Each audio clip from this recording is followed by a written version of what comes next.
Jason's starting off this podcast in Los Angeles. Hi, Jason. Welcome to the EntreLeadership Podcast. Hi, Dave. How you doing? Better than I deserve. What's up in your world? Well, I'm excited to talk to you today. I am 43 and married with two small kids, and at home we're on baby step 4, 5, and 6. So thank you very much for that. And I run a surfboard factory out here on the coast. Cool. And I have about 5 employees now. We've been operating for about 8 years, and it was just me and one other employee for the majority of those years. Mm-hmm.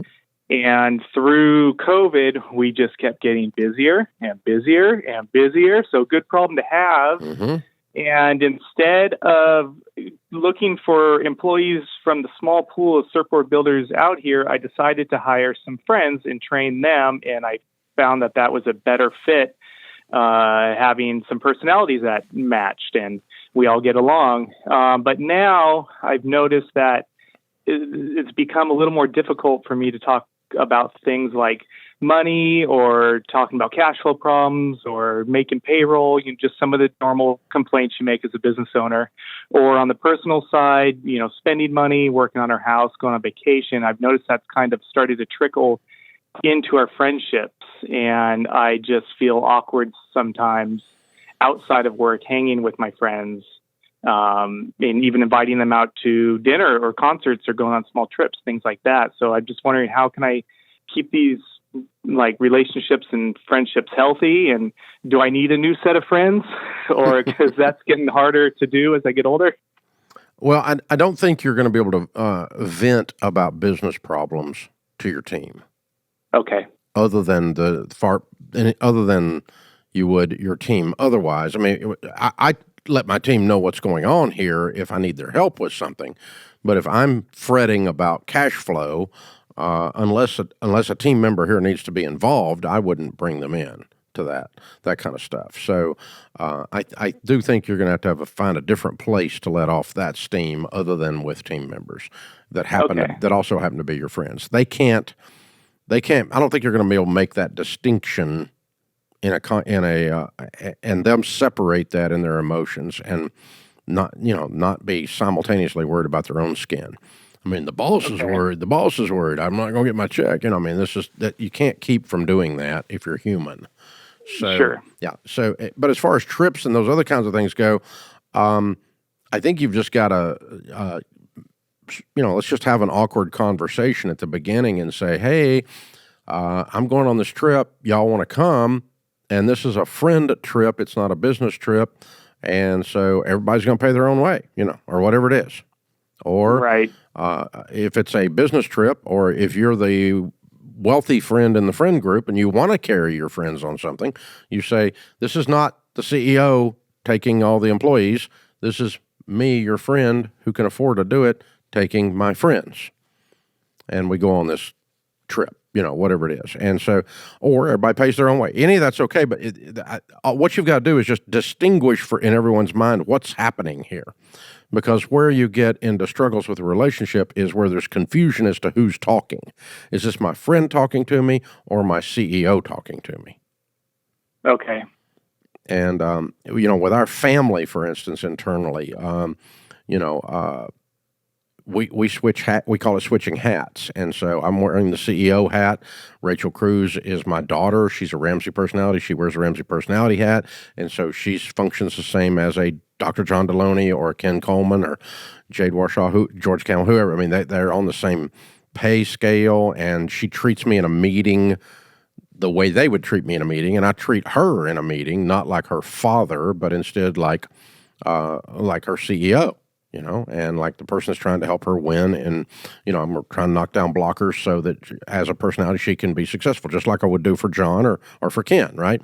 And so you make that distinction. You go, okay, this is a business meeting. And so in this meeting, you're going to treat me like your CEO, and I'm going to treat you like a team member, which means I'm going to treat you nicely with dignity and clarity, but I'm not going to unload on you, and I'm not going to dump a bunch of my negative venting on you, and I'm not going to do all that. And then we all go out and have a beer or something and have a cup of coffee or whatever, then it's a bunch of friends hanging out. But you're probably even in that situation it's friends hanging out. I'm going to talk to you about other friend stuff, but probably not going to cover the business problems with you. Yeah, I try and keep business conversations to pretty much a zero. And to make it even funnier, it's just like two of these guys that work with me, we're all we've also been playing music for the last 10 years. So it's just it's so intertwined that I'm just really trying to toe that line. Yeah, I think the thing that we've done, we've worked a lot at here, burned a lot of calories on, is just distinguishing who is speaking right now. Okay, is this Dad? Is this Papa Dave? Or is this the CEO? In your case, is this my CEO, the guy that owns this place, and he brought me in here, gave me a job, and we're all working on these surfboards together. We're having a blast, and it's a cool business, but he also owns it, and I got to treat him like I would with the same dignity I'd treat another boss, right? Another leader. And so, and then, when we're playing music together, we're we're goofing off, we're having fun. This is not serious. We're not here to.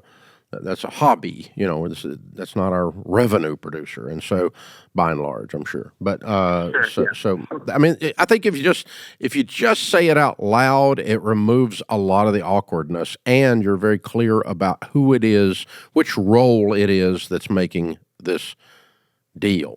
And so, like, I hired two very good friends early in our process, that people I'd known for 30 years, and when one of them was leaving, I took him to dinner, and he starts telling me this, and this, and this. And I said, look, here, let me just change hats, okay? I'm going to be your friend right now, okay? Based on all the things you just said and how you feel about the company, you should leave. If you told me if you worked somewhere else and you told me that about, he was voicing all these things he hated about Ramsey, hated about this, hated about that, my leadership style, whatever, all that kind of stuff. I said, as your friend, if you were working somewhere else and you told me all that stuff, I would tell you to go get another job that you liked.